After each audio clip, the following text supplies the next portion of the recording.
Rockwood tea factory. Hello, நீங்கள் பார்த்துட்டு இருக்கிறது ராக்வுட் டீ ஃபேக்ட்ரி. இது வந்து வெள்ளைக்காரர் இருக்கும்போது இது கட்டுமான பணியெல்லாம் 1836 பண்ணியிருக்காங்க. இந்த எஸ்டேட்டு ஃபுல்லாக இங்கே 9800 ஏக்கரு. இது வந்து மலையாளம் பிளான்டேஷன் கூட கம்பைன் பண்ணது. இப்போ தனியாருக்கு இருக்கிறதுனால இது ஒவ்வொரு இதாக டிவிஷன்களாக பிரித்து வச்சுருக்காங்க. இப்போ நம்ம இருக்கிறது எமரால்டு டிவிஷனில் ஒரு ஃபேக்ட்ரி மஷ்ரூம்னு பார்த்துட்ருக்கோம். இங்கே வந்து காலையில் ரோல் கால் கொடுப்பாங்க அத்தனை லேபர்ஸும். இப்போ வந்து இங்கே லேபர்ஸுன்றது கம்மியாக இருக்காங்க. நிறைய இந்திக்காரங்க இப்போது எல்லாத்தையும் வேலை பார்க்குறாங்க.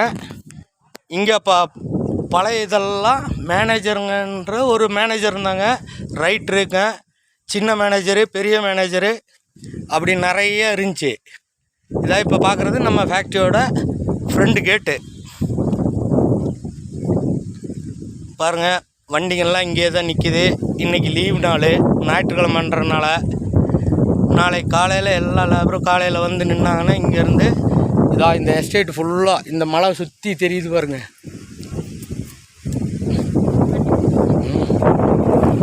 இவ்வளோ எஸ்டேட்டும் எல்லாருமே நிறைய இங்கே ஜாதி மதம் பேதம் இல்லாமல் எல்லா மதக்காரங்களும் இங்கே இருக்காங்க ஒற்றுமையாக.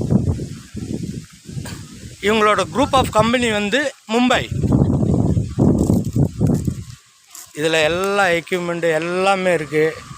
ஒர்க்கர்ஸு நல்லா எல்லா ஸ்கில்டு ஒர்க்கர்ஸு. இந்த பக்கம் நீங்கள் பார்க்குறது டீ பிளான்டேஷனில் எல்லாம் கவாத்தெடுத்த காடுங்க ஃபுல்லாக.